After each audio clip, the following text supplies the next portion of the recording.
On my wedding day, just moments before I walked down the aisle, my sister Serafina cornered me. In front of my parents, she sneered, "Wearing that general's uniform? Trying to prove you're not woman enough for a dress?" She didn't know my real family was waiting outside, all 500 of them. My name is General Tenna Floyd. On my wedding day, I stood before a full-length mirror, not in silk or lace, but in the deep, midnight wool of my Marine Corps dress blues. Here, in the hushed, wood-paneled quiet of the preparatory room at the Quantico Chapel, the uniform felt like a second skin. On my shoulders, 4 silver stars gleamed, a familiar, reassuring weight. Each star was a decade of my life, a promise kept, a battle won, a life I couldn't save. This wasn't just a uniform, it was a sworn oath woven from fabric and metal, the very map of my soul. Beyond the heavy oak doors, 500 guests were waiting. And at the end of the aisle, Julian was waiting. My Julian. My anchor, the brilliant civilian analyst who saw past the 4 stars to the woman beneath. He didn't just tolerate my world. He understood its language of sacrifice and duty. He loved Tenna. And for that, I loved him fiercely. For the first time in what felt like a lifetime, a sense of absolute peace settled over me. I had fought on every front imaginable, and today I was finally giving myself permission to be happy. A rare, genuine smile touched my lips. It felt like a victory in itself. That peace lasted less than 10 seconds. My phone buzzed against the polished wood of the vanity, a sharp, intrusive sound. My sister, Serafina. I had prepared myself for her usual brand of sarcasm, a text laced with just enough poison to sting. I had not, however, prepared for this level of raw cruelty. I picked it up. Her words glowed on the screen. "Wearing the general's uniform? What are you trying to prove, Tenna? That you aren't woman enough to wear a real dress?" A cold shock, like being plunged into icy water, seized my lungs. The words weren't just text, they were shards of glass. Before the pain could fully form, I saw the 3 little dots that meant she was typing again. A second blow was coming. It appeared instantly. "You've spent your whole life trying to be a man, but you'll never have their respect. You're just a joke in that costume." My breath hitched. The 4 walls of the elegant room seemed to shrink, closing in on me. Costume, joke. Her words weren't just an insult, they were an erasure. This was a surgical strike aimed directly at the core of my being.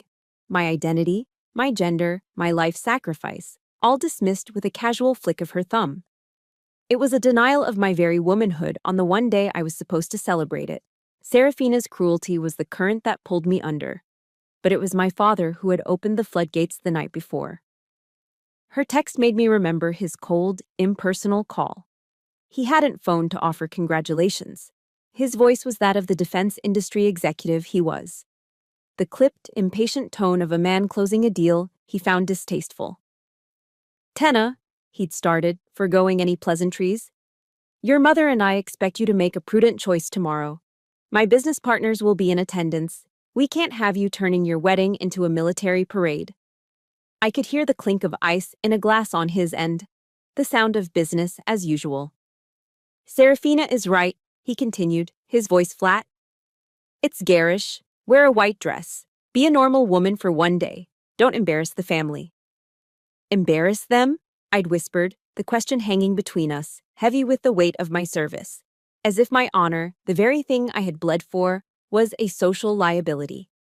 His response was more brutal than any insult. He said nothing. His silence wasn't empty, it was a judgment. It was a final, crushing verdict that my 4-star rank, my life's work, was not a source of honor, but a corporate inconvenience. I'd hung up the phone, the dial tone buzzing in my ear, my heart shattered. Now, standing in the chapel, his dismissal and Serafina's venom swirled into a toxic vortex. The door creaked open, pulling me from my daze. Master Sergeant Diaz and Sergeant Rocco stood in the doorway, their own dress blues immaculate. They were 2 men who had walked through fire with me in Fallujah, their loyalty forged in shared combat. They said nothing. They didn't need to. They simply snapped to attention, their salutes crisp and perfect. Steeling myself, my hands trembling slightly, I stepped out into the grand narthex of the chapel. The sound that greeted me stopped me cold. It wasn't the polite murmur of guests. It was a silence, an absolute, thunderous silence, heavy with reverence. The entire hall, from the front pews to the back walls, spilling out onto the steps, was a sea of midnight blue and scarlet and gold. Not 50 guests, not 100. 500 United States Marines, all standing at perfect attention. I saw the campaign ribbons on their chests, the weathered faces of combat veterans standing shoulder to shoulder with young privates whose own stories were just beginning.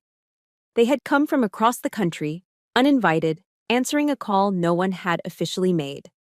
A young recon Marine I knew as Kincaid, a man I'd pulled from a burning Humvee years ago, stepped forward. His voice was thick with emotion, but it carried through the silent hall. "Ma'am," he said, his eyes locked on mine. "We heard you might need an honor guard. We will not let you walk in there alone." As he finished, a sound like a single, sharp thunderclap echoed as a forest of arms rose in unison, 500 hands snapping into a salute. In that single breathtaking moment, a profound truth washed over me. My family of blood had cast me out. But this family, my family of blue and scarlet, my family forged in fire and bound by honor, they would never leave my side. And in that moment, held aloft by their unwavering loyalty, I had to ask myself the question that had shadowed my entire life. Why is it that the people who share your blood are so often the first ones to want to see you bleed? The question echoed in the silent chapel, a ghost that had haunted me my entire life. Why do the people who share your blood always seem to be the first to want to see you bleed? The answer wasn't simple. It wasn't a single act of betrayal, but a long, slow poisoning. A masterclass in psychological warfare taught by my own sister, Serafina. My first memory of her sabotage wasn't a fight. It was a smile. I was 7 years old, standing proudly by my project at the elementary school science fair in our small Pennsylvania town. I had spent 3 nights meticulously crafting a model of the solar system out of styrofoam, paint, and papier-mâché. It wasn't perfect. Jupiter was a bit lopsided and Saturn's rings were slightly askew. But it was mine. My teacher, Mrs. Davison, was praising my work, her kind words making my small chest puff out with pride. Serafina, who was 9, stood beside us, beaming with a smile so sweet it could have melted butter. The moment Mrs. Davison turned her back, Serafina tripped. Her arm swung out in a comically exaggerated stumble, and the full cup of orange soda she was holding arced through the air. It landed with a sickening splash right in the middle of my delicate papier-mâché universe. The planets dissolved into a sticky orange pulp. "Oh, Tenna, I'm so sorry," she cried, her eyes welling up with perfectly formed tears. "I'm such a klutz." My parents rushed over. They cooed over Serafina, stroking her hair. "It's okay, sweetie. It was an accident," my mother soothed.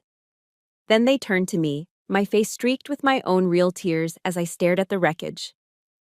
"Don't make your sister feel bad, Tenna," my father said, his voice firm. "It was an accident." I stood there, looking at my ruined work, and for the first time, I understood a devastating truth. An apology could be a weapon, and a smile could be a mask for cruelty. As we grew older, her methods became more refined, her artistry of destruction more subtle. At 16, her weapon of choice was the family Thanksgiving dinner. The entire extended family was gathered around the polished mahogany table, the air thick with the smell of turkey and my mother's sage stuffing. My father, in a rare moment of paternal interest, asked about my academic progress. I had just gotten my SAT scores back, and they were nearly perfect, a number that could open doors to any university in the country. Before I could even form a response, Serafina cut in, her voice dripping with false pride. "Oh, our Tenna is doing so wonderfully. She even joined the school's wrestling team, you know. She can pin boys twice her size." A sudden, awkward silence fell over the table. A few of my uncles chuckled uncomfortably. In one perfectly crafted sentence, she had twisted my academic achievement into a joke about my perceived masculinity, painting me as a freakish Amazon. She made my strength a liability, my discipline an oddity. My father, mortified, immediately changed the subject, launching into a glowing monologue about Serafina's latest victory with the debate team. I sat there, a piece of turkey stuck in my throat, feeling utterly invisible, a stranger at my own family's table. The peak of her art, the masterpiece of my isolation, came on prom night. It was a cultural rite of passage I had no interest in. Serafina, of course, was prom queen. A vision in a shimmering gown my mother had driven 3 hours to Philadelphia to buy. I, having not been asked and having no desire to go, was perfectly content to spend the evening at home reading a book about military history. But Serafina, ever the benevolent sister, couldn't allow me that peace. In front of our parents, she put on a display of magnanimous concern. "Oh, maybe Tenna should come along anyway," she suggested, her smile radiating false kindness. "She could help the teacher's chaperone. She's so good at giving orders, after all, right?" The words, wrapped in that sweet smile, were a public execution. It was a declaration that I didn't belong with the other kids, that my natural place was on the sidelines, a rigid, joyless authority figure. And my mother, instead of defending me, chimed in with enthusiasm. "What a wonderful idea. You should go, Tenna. It'll be fun." That night, I locked my bedroom door, turned up my stereo as loud as it would go, blasting rock music to drown out the sounds of their laughter and the distant thumping bass from the high school gym. I knew then, with a certainty that chilled me to the bone, that I had to escape. This house wasn't a home. It was a cage designed to shrink me. My escape plan was a secret act of rebellion, an application for a Marine Option NROTC scholarship. It was my one shot at a different life, a world where merit, not manipulation, was the currency. I prepared everything in secret, but I needed a letter of recommendation from a retired Marine colonel who lived in our town. When his glowing letter arrived in the mail, Serafina intercepted it. My application was eventually returned, stamped incomplete. A frantic, desperate search of her room led me to it. The letter, crumpled and stained with what looked like nail polish, hidden at the very bottom of her laundry hamper. When I confronted her, she didn't even have the decency to look up from the fresh coat of crimson she was painting on her nails. "I was just trying to help you," she said, her voice a calm, infuriating purr. "You're more fragile than you think. They would eat you alive in the Marines. You'll thank me for this one day." That breathtaking arrogance, that self-appointed right to dictate my future, didn't break me. It didn't crush my spirit. It ignited it. The years of quiet humiliation, of swallowed anger and silent tears, finally coalesced into a single, burning point of resolve. I wonder if anyone listening has ever felt that way. A moment when someone else's attempt to break you becomes the very thing that builds you up. Let me know in the comments if you've ever had a moment that changed everything. I smoothed out the wrinkled letter. I submitted my application again, and I swore to myself, with every fiber of my being, that this time I would not fail. I looked out my bedroom window, not at the familiar street, but at a distant horizon. If I couldn't earn respect in this house, maybe, just maybe, I could command it somewhere else. The words my sister had thrown at me like stones, "They will eat you alive," became the fuel for my fire. The oath of commissioning as a second lieutenant in the United States Marine Corps was a brief, triumphant moment, a formal severing of the life I'd left behind. But the reality of that new life at Camp Lejeune, North Carolina, was a sharp slap in the face.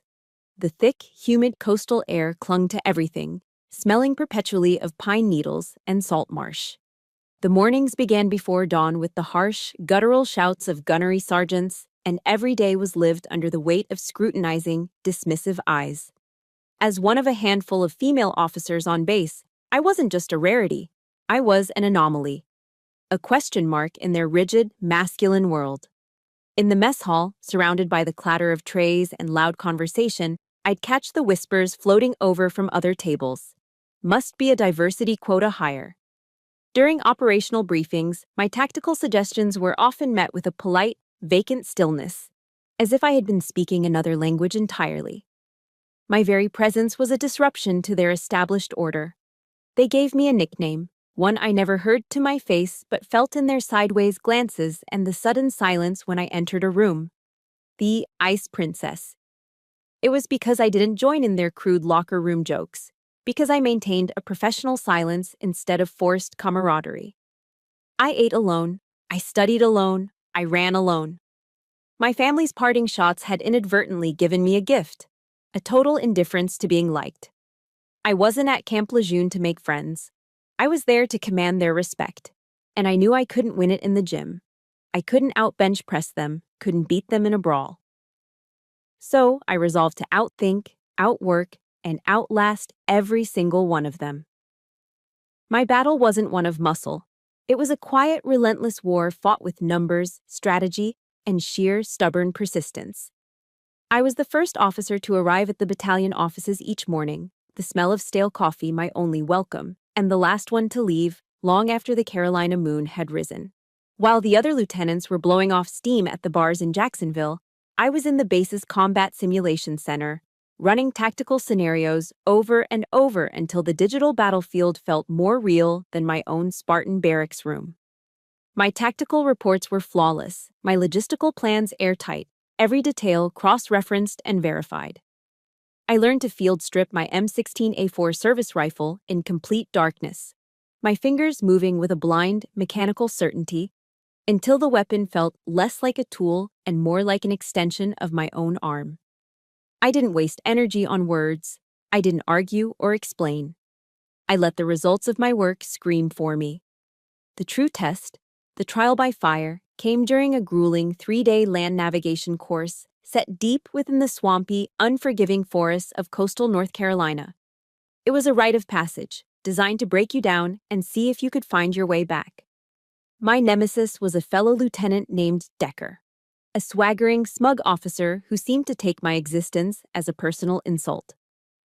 On the first morning, as we were issued our gear, Decker, with a sly grin, accidentally swapped my map with a faulty one and handed me a compass he'd tampered with, its needle subtly but critically misaligned. His plan was transparent. He wanted to see me fail spectacularly. He wanted me lost, alone, and forced to radio for a humiliating rescue. I didn't realize I'd been sabotaged until dusk on the first day. The setting sun cast long, deceptive shadows through the dense pine trees, and the coordinates on my map refused to align with the terrain. A cold knot of fear tightened in my stomach as the sky bruised from orange to purple and the first drops of a cold rain began to fall. Panic, cold and sharp, rose in my throat, but it was immediately consumed by a white-hot surge of anger. I was alone, in the dark, with no map and no compass. But I wasn't helpless. Serafina had tried to sabotage my future by hiding a letter. Decker was trying to sabotage my career by hiding the path. The pattern was the same. The rage gave me clarity. I had the stars, which were just beginning to pierce the cloud cover. I had the prevailing wind. And I had a memory for detail that bordered on photographic. I had spent my lonely nights reading not just military history, but books on astronomy. I found the North Star. I oriented myself, and I began to walk, pushing through tangled undergrowth and wading through knee-deep, murky water. The thorns of saw palmettos tearing at my fatigues and my skin. On the morning of the third day, as Decker and his cronies were solemnly reporting me as officially lost to the supervising officer, I emerged from the tree line. My uniform was shredded, my face was smeared with mud and scratched, but my back was ramrod straight. I walked directly to the instructor's table, ignoring the stunned silence that fell over the room. I slapped my grid sheet down, the locations of all my waypoints marked with perfect precision. The silence was broken by the scraping of a chair. Gunnery Sergeant Gunner, a grizzled, old-school Marine from the salt of the earth stock, a man who had never served under a woman and had only ever referred to me as Little Lady, pushed himself to his feet. He looked me up and down, taking in my disheveled state. Then his gaze shifted to Decker, and his eyes narrowed with a look of pure, undiluted contempt. He turned back to me. Without a word, he picked up a steaming metal mug of coffee from his own desk and held it out to me. My filthy, trembling fingers wrapped around its warmth. "Good work, Lieutenant." He didn't call me little lady. He used my rank. It was just 2 words, spoken in a gruff, gravelly voice. But for me, it was the first medal I'd ever truly earned. A medal paid for with darkness, with mud, and with a will that refused to be broken. It was a start. But respect in the barracks was one thing.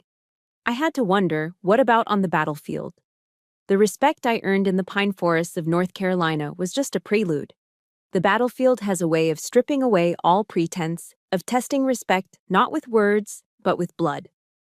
My test came in Anbar Province, Iraq. By then, I was a captain, working as a staff officer at a forward operating base. The air there was a permanent cocktail of diesel fumes, gunpowder, and fine desert sand that got into everything. Your food, your lungs, your soul. My job was planning, logistics, staring at maps in an air-conditioned container while others went outside the wire. It was safe. It was my duty. And I hated it. The call came over the radio network like a lightning strike, a burst of static and panicked voices that cut through the mundane hum of the operations center. A V-22 Osprey carrying a force recon team had been shot down on the outskirts of Fallujah. The survivors were pinned down, surrounded, taking heavy fire. A quick reaction force was being scrambled immediately. Everyone knew what it was, a suicide mission into the city's meat grinder. I could have stayed. I should have stayed. My job was here, coordinating support. But I looked at the digital map on the screen, at the flashing red icon indicating the crash site. I saw the roster of the Marines on that Osprey. I knew their names. I had planned their mission. I had sent them there. A cold, heavy sense of responsibility washed over me. It wasn't guilt, it was ownership.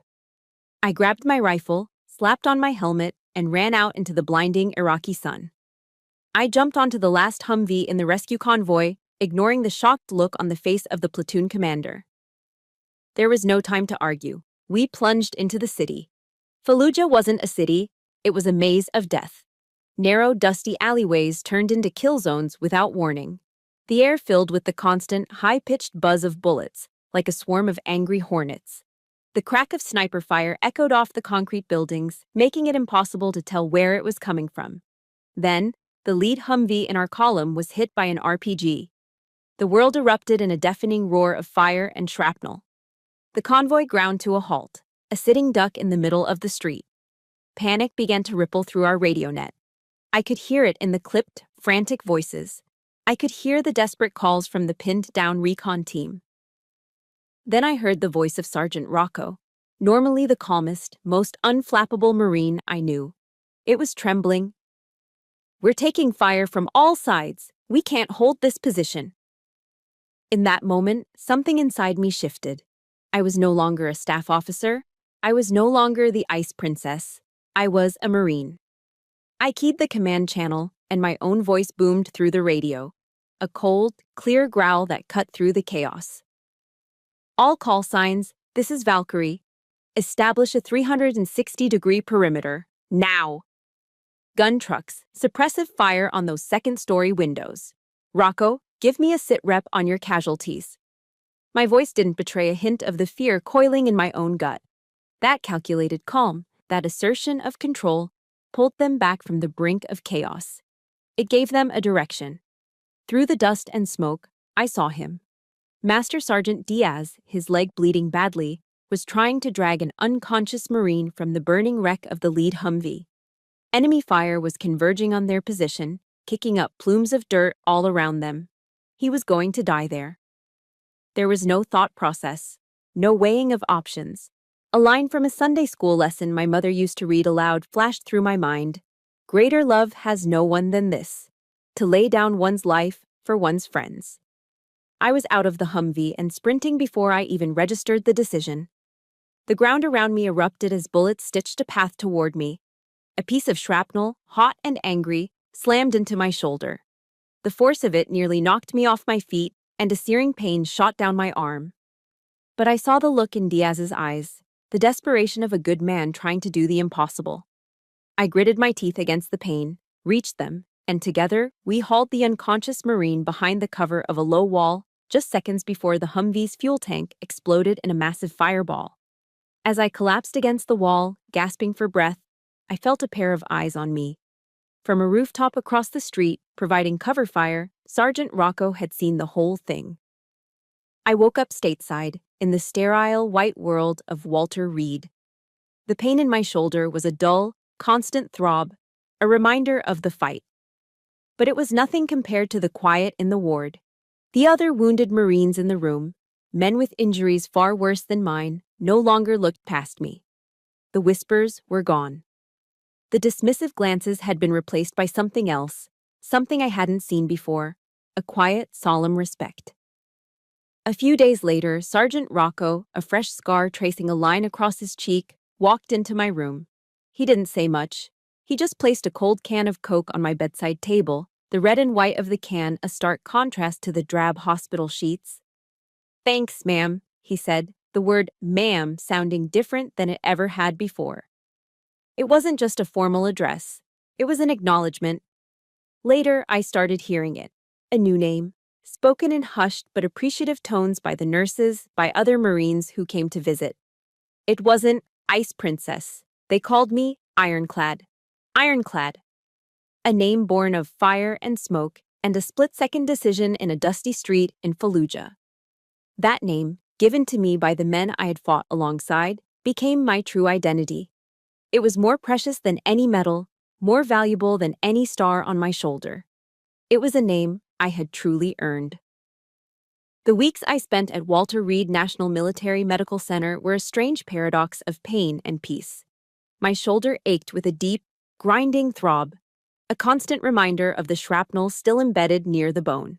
But for the first time in months, I slept in a real bed, under clean sheets, without the fear of a mortar attack waking me. The sterile, quiet halls of the hospital became a sanctuary. The other Marines in the ward, men carrying scars far more grievous than my own, no longer looked through me. The ranks and formalities dissolved, replaced by a shared, unspoken understanding. We were a brotherhood of the broken, sharing silent nods over morning coffee, trading stories of physical therapy nightmares, and finding comfort in the quiet company of those who knew the cost of war without needing to say a word. Master Sergeant Diaz and Sergeant Rocco visited almost every day, smuggling in real coffee to replace the hospital's bland brew and bringing news from our unit. In that sterile space, surrounded by my chosen family, I felt a sense of belonging I had never known in my own home. I was naive. I let myself believe that perhaps the hardest war, the one against my own family, had been left behind in the dusty alleys of Fallujah. That fragile peace was shattered on a Tuesday afternoon. A nurse, trying to bring some cheer to the common room, switched on the television to a major news network. And there she was. My sister, Serafini, was on screen, interviewed in prime time. She sat poised and elegant in a designer dress, her face a mask of thoughtful concern as she spoke to a famous host about the burdens of war and the hidden strength of women in conflict. Then, a massive, full-screen graphic appeared behind her. It was a photo of me, taken in the immediate aftermath of the firefight. But the image had been artfully cropped. My captain's bars were gone. The wreckage and chaos of the background were blurred into obscurity. All that remained was my face, streaked with grime, hair matted with sweat and blood, and the raw, determined look in my eyes. Serafina gestured to the image of my ravaged face. "My sister," she said, her voice filled with a beautifully modulated solemnity. "She is an inspiration to us all." The common room fell silent. Every Marine, every nurse, every visitor turned from the television to look at me, sitting in my wheelchair. The feeling that washed over me wasn't pride. It was a sickening, profound sense of violation. I felt naked, exposed, my moment of sacrifice and survival, stripped of its context and hung up for display like a hunting trophy. I had been turned into a prop for her performance. A few days later, she called. Her voice on the phone was as sweet as honeyed poison. "Tenna, darling, did you see the show? The entire country is talking about you. I've already spoken to a producer. We're going to do a documentary series about you, about women who break barriers. I'll be the executive producer, of course. This is your chance, Tenna. You're going to be an icon." I listened to her saccharine pitch, and a single cold question echoed in my mind. An icon for whom? For you? She never once asked how my shoulder was. She never asked if the nightmares had started. She just saw a story she could sell, a brand she could build on the foundation of my scars. Then my parents called, their voices, for the first time in my life, filled with genuine, bubbling pride. "Serafina is doing such a wonderful thing for you, honey," my mother gushed. "She's really helping your career." The anger inside me didn't explode. It didn't burn hot. It crystallized. It became a solid, heavy block of ice in my chest, cold and clear and sharp-edged. I turned my head and looked out the large window of my hospital room. Down below, on the manicured lawn, I saw a young Marine, his legs gone, struggling to master his new prosthetic limbs, his face a mask of pained determination. I saw another being pushed in a wheelchair by his wife, his eyes vacant and staring. That was my legacy. They were my legacy. Not some glossy, sanitized television show produced by my sister. I picked up the phone and called her back. "There she is, my little star." Serafina answered, her voice bright and cheerful, the voice of a predator who knows the trap has been sprung. I took a deep, steadying breath, the sterile hospital air filling my lungs. "Serafina," I said, my voice low and devoid of all emotion. "Listen to me very carefully. My story, my scars, and the lives of the men I serve with are not commodities for you to market." I paused, letting the silence stretch, making sure I had her full, undivided attention. "Do not ever use my image again." I hung up before she could utter a single word of protest. Then, with methodical precision, I opened my contacts list. I found her name and blocked the number. I found my father's name and did the same. Then, my mother's. The silence that followed in the room was absolute. In that profound quiet, surrounded by the quiet dignity of real sacrifice, I made a decision. My legacy would not be written by her. I would build my own. A real one. When I walked out of the sterile white halls of Walter Reed, I didn't return to my career as a celebrated war hero. I returned with a new, unwritten mission, one forged in the fire of my family's betrayal. The words of my fiancé, Julian, had become my new compass. A quiet directive that cut through the noise of my anger. "Don't just react to her, Tenna," he'd said, his voice calm and steady.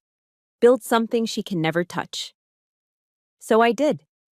Instead of accepting a prestigious and comfortable staff position at the Pentagon, the expected reward for my service in Iraq, I made a request that baffled my superiors. I asked for a transfer to a quiet, overlooked corner of the military's sprawling bureaucracy, the Veterans Support Division. My colleagues thought I was insane. It was seen as a career dead end, a voluntary step off the fast track to further promotion. But it was there, in a cramped, poorly lit office amidst gray filing cabinets and stacks of dusty paperwork, that I laid the first brick of what I privately called Project Aegis. The name was a promise, taken from the mythical shield of the gods, a symbol of divine protection for those left vulnerable. It wasn't a glamorous project. It began not with a formal announcement or a press conference, but with small, unseen, and relentless actions. I spent my days making phone calls, setting up coffee meetings in cheap diners with recently discharged Marines, and, most importantly, I just listened. I learned that the war doesn't truly end when a soldier steps off the plane. For so many, a new, quieter, and far more insidious war was just beginning inside their own minds. Using my own savings, the considerable back pay I'd accumulated while deployed, I hired a few dedicated civilian therapists who understood the culture. Together, we set up a discreet, 24/7 hotline, a completely confidential lifeline that operated outside the military's slow, impersonal, and often judgmental official channels. It was a small shield, but it was a start. It was through this fledgling network that I met Corporal Evans. We met in a dingy diner on the outskirts of D.C., the kind of place with cracked red vinyl booths and coffee that tasted like it had been sitting on the burner for hours. In Afghanistan, Evans had been an elite sniper, a man whose hands were so preternaturally steady he could thread a needle from 1,000 yards. Now, as he sat across from me, his hands trembled so violently he could barely lift his coffee cup to his lips without spilling the dark liquid onto the table. He told me about the nights, the endless, suffocating, sleepless nights where he would lie in the dark, staring at the ceiling, the faces of men he'd killed replaying in his mind's eye like a horrific, looping film reel. He told me about the sudden, crippling panic attacks that would seize him in the grocery store, the overwhelming certainty that an IED was hidden in the cereal aisle. The official military system had processed him. They'd given him a handful of sleeping pills and a glossy, useless pamphlet on readjusting to civilian life. They had treated the deep, gaping wounds in his soul as if they were a minor administrative inconvenience. I spoke with him for hours, not as a general to a corporal, but as one survivor to another. I didn't offer platitudes or easy answers. I simply listened. I saw the profound emptiness in his eyes, an abyss of pain that felt terrifyingly familiar. In that moment, Project Aegis ceased to be a professional endeavor. It became a personal crusade. I was no longer just helping veterans. I was fighting an invisible enemy called PTSD, a silent killer that was taking my Marines from me, not on a foreign battlefield, but right here on American soil. The fight was lonely and deeply frustrating. While I was struggling to find funding, to convince skeptical colonels that mental health was as critical as body armor, I stumbled across a video on YouTube. It was Serafina. She was the keynote speaker at a major tech conference in Silicon Valley, looking polished and immaculate in an elegant white pantsuit. She stood on a brightly lit stage, speaking to a captivated audience about the importance of authentic listening and digital age healing. She spoke of empathy and connection, her words flowing with practiced sincerity, and the crowd gave her a thunderous standing ovation. A wave of physical nausea washed over me. I knew it was all a performance, a carefully crafted illusion. She, who had never truly listened to another person in her life, was being celebrated as a guru of connection. The jarring contrast between her slick, empty rhetoric in a California auditorium and my quiet, desperate battle in a greasy spoon diner in D.C. was obscene. She was selling platitudes. I was trying to save a life. The tragedy I had been fighting so hard to prevent came on a cold Tuesday morning. The call came not from a duty officer, but from Evans's mother, her voice shattered by grief. He was gone. He had taken his own life in the silence of his small apartment. A few days later, she sent me the letter he'd left behind.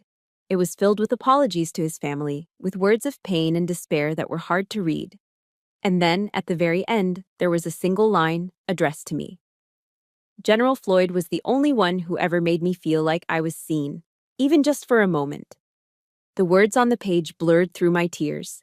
The sentence ripped through my heart, a clean, devastating wound. The profound grief I felt for this young man, for the life he would never live, quickly hardened into a cold, diamond-hard rage. My fight was no longer for a project. It was for Corporal Evans. It was for his legacy, and for the thousands of other soldiers, just like him, lost in the shadows, forgotten by the very system they had sworn to serve. I would not let them be forgotten. My quiet crusade was over. I would make the Pentagon listen. The real war, the war against the machine, had just begun. The war for Corporal Evans' legacy, the war to get Project Aegis formally recognized and funded, was entirely different from any battle I had fought before. My enemies weren't insurgents with AK-47s in dusty alleys. They were well-fed generals with stars on their shoulders, powerful politicians on congressional committees, and the vast, soul-crushing bureaucracy of the Pentagon itself. I presented my meticulously crafted proposals in cold, sterile conference rooms, facing a wall of skeptical, dismissive faces.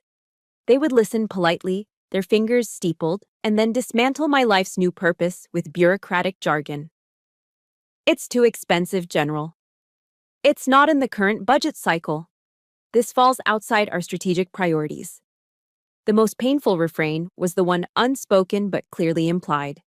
They saw mental health struggles not as a sacred responsibility of the system, but as a personal failing, a sign of weakness in the individual soldier. They saw the invisible wounds of men like Evans as an embarrassment to be managed, not a debt to be repaid. Every day, I walked the endless, echoing corridors of the Pentagon, the polished linoleum floors stretching out like a sterile desert. I felt more alone, more exhausted in that climate-controlled maze of power than I ever had on a desolate battlefield under a scorching sun. I was fighting for the dead and the dying, for the men whose minds had become a war zone, but it felt like no one was listening. My own rank, which should have been a key, felt like a barrier, isolating me further. It was in one of those soul-crushing meetings, a cybersecurity briefing of all things, that I met Julian Croft. He was a civilian strategic analyst for the Department of Defense, a brilliant mind hidden behind a quiet demeanor and thick-rimmed glasses. Unlike the uniformed officers in the room, he wasn't dazzled or intimidated by the 4 stars on my shoulders. He just listened. After the briefing, while others were schmoozing, he approached me. He didn't offer empty platitudes or condolences for my cause. He asked questions. Sharp, incisive questions about logistics, about data architecture for the hotline, about metrics for measuring efficacy. For the first time, someone looked at Project Aegis not as a charitable pet project, but as what it was: a full-scale military campaign against a deeply entrenched enemy. He saw the strategic value, the operational necessity. We started having lunch together in the Pentagon's crowded cafeteria, our conversations a strange mix of military acronyms and analytical frameworks. But beneath the technical jargon, a deeper connection was forming, a mutual respect between 2 minds that saw the world in similar, structured ways. Julian became my sanctuary, my secure rear echelon base in a protracted war. He was the one I could vent to after another soul-destroying meeting, the one who would listen to my frustrations without judgment. He didn't just offer comfort, he offered strategy. He would take my arguments, help me refine them, find the logical fallacies in my opponent's reasoning, and hand me back my own ideas, sharper and stronger than before. One evening, I was slumped on the sofa in my small Arlington apartment, utterly defeated after a particularly brutal day. He didn't say a word.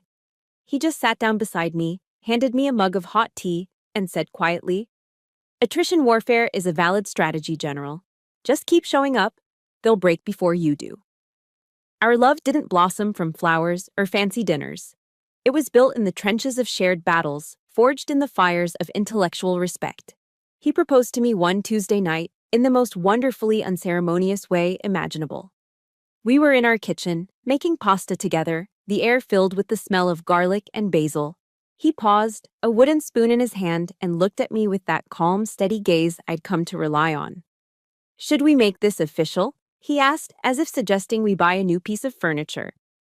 It was the most romantic thing I had ever heard. I said yes without a single moment of hesitation. When the news of our engagement was announced, Serafina launched her next, most public attack. It was more cruel than any private text message because it was designed for an audience. She posted on her public Twitter feed. The picture was a slick, provocative image, a pair of muddy, worn-out combat boots placed right next to a pristine, elegant slice of wedding cake. Her caption dripped with venom, disguised as wit. "When you marry the man or the military. Congrats to my commanding little sister on her engagement." She finished the post with a label, a cruel, searchable term meant to define me and invite public ridicule: commanding bride. The phrase and the post went viral. It was picked up by gossip blogs and right-wing commentators, spawning a wave of mockery about the dictator bride, the G.I. Jane wedding. Memes appeared. My private joy was twisted into a public spectacle, a caricature of an aggressive, unfeminine woman who couldn't separate her job from her life. I stared at my phone, a cold, sickening rage making my hands tremble. She had taken my happiness, the one pure and simple thing I'd built for myself, and turned it into a weapon against me for public amusement. The humiliation was overwhelming.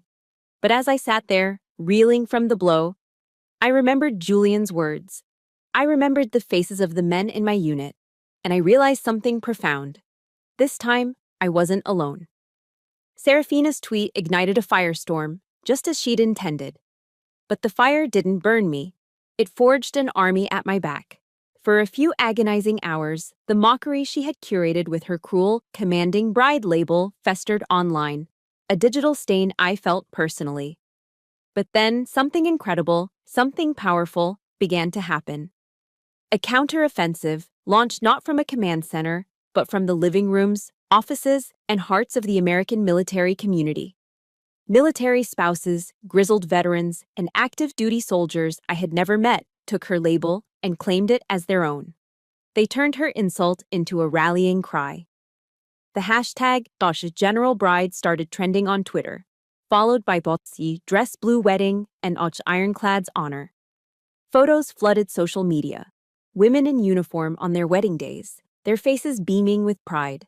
Men standing proudly by their servicewomen partners, their salutes sharp and respectful.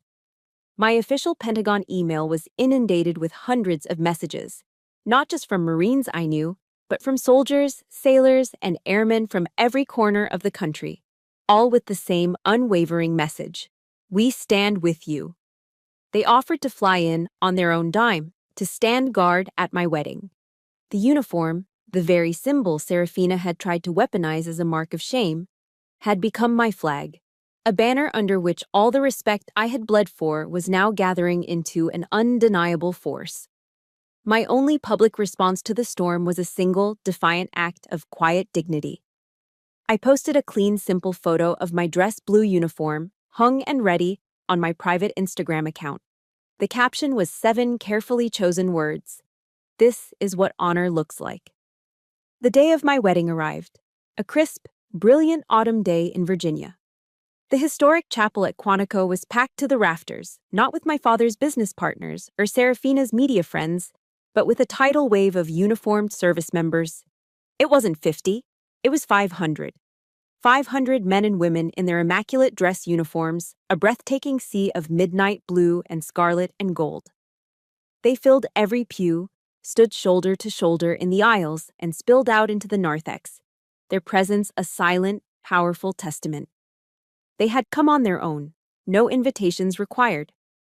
From my hiding place in the preparatory room, I peeked through a crack in the door. I saw my parents and Serafina in the front pew, the space reserved for family. They looked small, fragile, and utterly out of place. 3 drab sparrows lost in a magnificent forest of eagles. They were islands of civilian clothing in a vast ocean of military honor. I could see the visible shock on Serafina's face, her perfect, media-trained composure finally cracking. Her skin, usually glowing, was pale. Her eyes were wide with a disbelief that bordered on panic. She had intended for me to be the spectacle, the joke. Instead, she had become a front-row spectator to a stunning display of my power. A power she could never understand because it wasn't given or inherited. It was earned. I stood behind the massive oak doors, my heart hammering against my ribs, not with fear, but with a profound, surging anticipation. This was no longer just a wedding. It was a declaration. When the moment came, the chapel doors swung open. But there was no gentle swelling melody from the pipe organ. Instead, the air was split by a sound far more sacred to my ears. A single, powerful, unified roar from 500 throats. A sound that shook the very foundations of the old chapel. A sound of absolute respect. General, on deck! Instantly, as one, the entire congregation rose. It wasn't a shuffling, polite gesture. It was a single, fluid movement. A forest of bodies snapping to the position of attention. 500 hands raised in a crisp, simultaneous salute, held in a silence so absolute, so heavy with reverence, it was deafening. It was the sound of loyalty. It was the sound of family. I began my walk down the aisle. My path was a narrow channel carved through this sea of honor. These were the men and women I had led, the faces I had seen in the deserts of Iraq and the mountains of Afghanistan. Their eyes as I passed held no idle curiosity.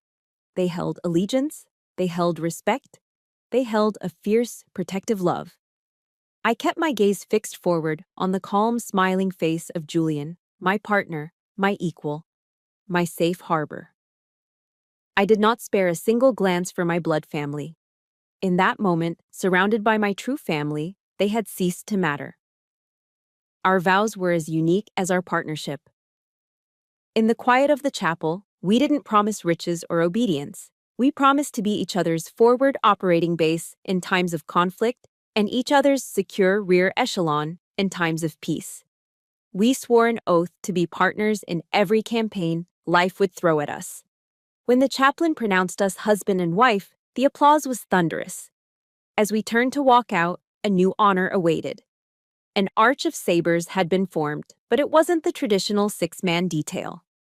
Dozens of officers stood in two long lines, their polished sabers raised to form a glittering tunnel of steel that stretched from the chapel doors far out into the bright Virginia sun.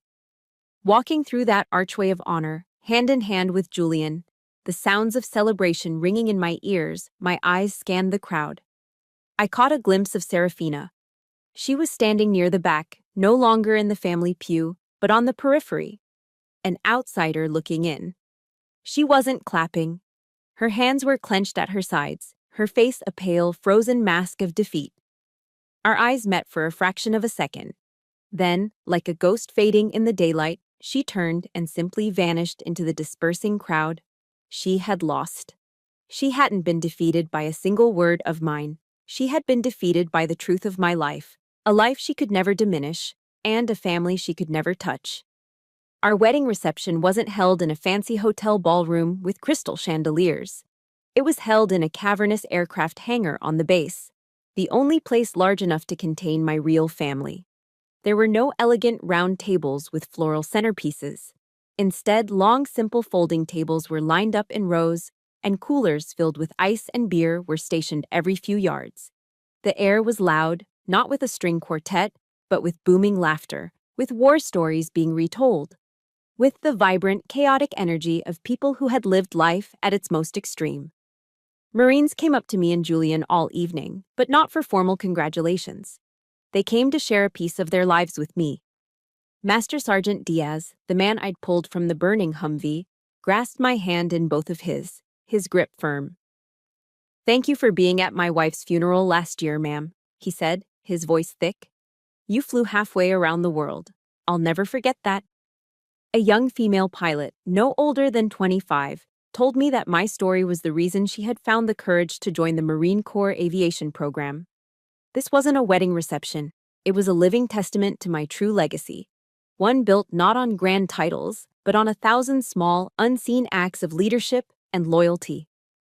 Later that night, long after the last beer had been drunk and the hangar had fallen silent, Julian and I were in our hotel suite. The adrenaline of the day had faded, and in its place, I didn't feel the triumphant thrill of victory I'd expected. Instead, I felt a strange, hollow emptiness. The lifelong war with Serafina was finally over, and its conclusion had left a profound silence in my soul, like the ringing in your ears after a loud explosion ceases. It was the quiet of an empty battlefield. Julian, of course, saw it immediately. He came and sat beside me on the edge of the bed, not saying anything, just taking my hand in his. His presence was a silent anchor in the swirling sea of my emotions. "I feel empty," I admitted, the words barely a whisper. He nodded, his gaze full of understanding.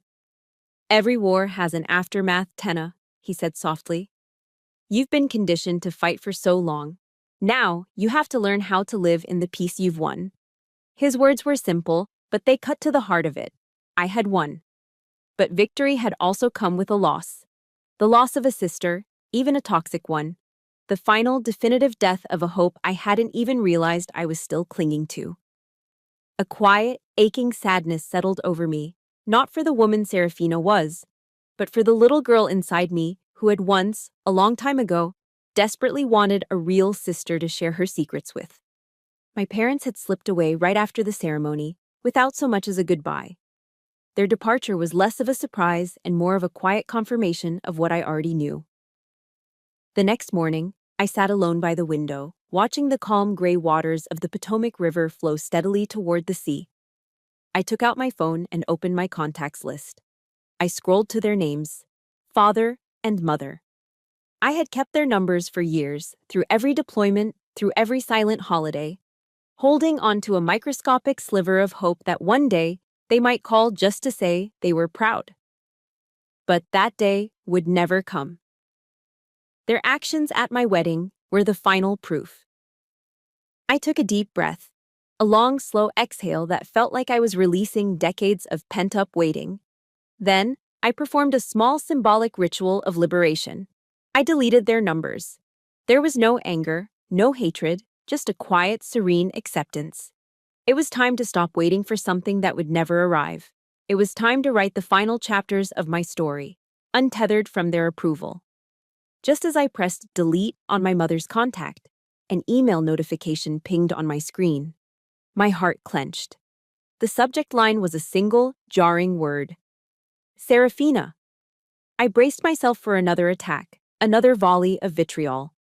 My thumb hovered over the delete button, but a morbid curiosity made me open it. The email was not what I expected. There was no sarcasm, no manipulation. It was short, cold, and shockingly honest. It read, "Yesterday, Father told me I embarrassed him. For the first time in my life, I saw that he was wrong. They didn't stand up for the stars on your shoulders, Tenna. They stood up because you stood up for them. We don't salute blood. We salute truth." That was it. It wasn't an apology. It was a concession. It was a truce declared on the battlefield of our lifelong war. It wasn't an act of love, but it was, in its own strange way, an act of respect. For the first time, Serafina had seen me, not through the distorted lens of her own jealousy, but for what I actually was. She had seen the truth. And that, in the quiet of my hotel room, with the river flowing endlessly outside, was the closure I never knew I needed. Years passed. The wars in Iraq and Afghanistan faded from the headlines, replaced by new conflicts and new challenges. I now stood in my office on the E-ring of the Pentagon, a place that had once been my personal battlefield of bureaucracy. From my window, I had a clear view of the Washington Monument, a stark, white needle piercing the sky. The office was no longer a place of struggle. It was my command center. Project Aegis was no longer a fledgling side project funded by my savings. It had become a fully institutionalized, multi-million-dollar program, a mandatory policy across all branches of the armed forces. It had saved thousands of lives, not with bullets, but with counseling, with compassion. With the simple, revolutionary act of seeing a warrior's invisible wounds and treating them with honor. I no longer had to fight for a seat at the table in these conference rooms. Now, I was the one who chaired the meetings, implementing the kind of ethical, empathetic leadership reforms I had spent my entire career fighting for. The work was still immense, the battles were still there, but they were now battles of my own choosing. I looked out at the monument, and for the first time, I felt a deep, unshakable peace. A peace not given to me, but built by my own hands. One spring afternoon, I was invited to be the guest speaker at the United States Naval Academy in Annapolis, Maryland. Standing before thousands of bright-eyed midshipmen, the future leaders of the Navy and Marine Corps, I didn't speak of tactics or strategy.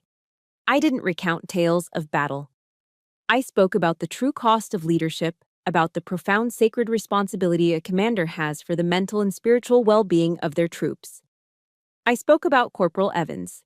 I told them that the bravest thing a leader can do is not to charge into fire, but to create a space where their people feel safe enough to admit they are hurting. When I finished, the entire hall rose to their feet in a wave of applause that felt like a validation of my life's work. As my eyes scanned the vast audience, they landed on a familiar face in the guest section. It was Serafina. She was no longer the smug, perfectly polished media star. She looked older, her face softer, stripped of its usual armor of irony. She too was standing, and she was clapping.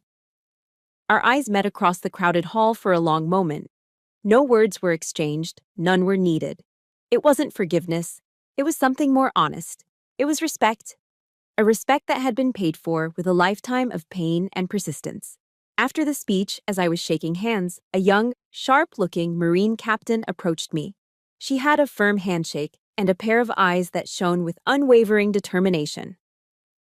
"General Floyd," she said, her voice clear and steady. "My name is Captain Eva Rostova.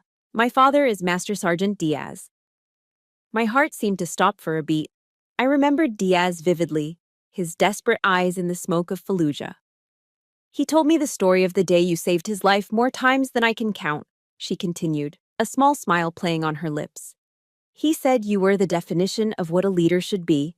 When I was born, my mother gave me the middle name, Tenna, after you. She squared her shoulders, a gesture so familiar it made me ache. You, ma'am, are the reason I am standing here today. I looked at this brilliant, capable young officer, a woman ready to lead her own Marines, and I finally saw my legacy in its truest form. It wasn't the stars on my shoulders or the policies I had passed. It wasn't a name on a building or a footnote in a history book. It was standing right here in front of me, alive, breathing, and full of promise. The final circle closed a year later, at a ceremony honoring my retirement after more than 3 decades of service. As the formal event wound down, a man I hadn't spoken to in years approached me through the crowd. He was older now, his back slightly stooped, the formidable presence I remembered softened by age. It was my father. Tenna, he said, his voice thick and trembling slightly. I was wrong. He looked down at his hands, then back up at me, his eyes filled with a lifetime of unspoken regret. I was so blind, so focused on the superficial things, on appearances, that I couldn't see the diamond right in front of me. He took a shaky breath. I am so proud of you. He reached out and pulled me into an awkward, unpracticed, but profoundly sincere hug. It was the hug I'd been waiting for since I was a little girl. In that moment, the last of the ice in my own heart finally melted. The cycle of hurt was over.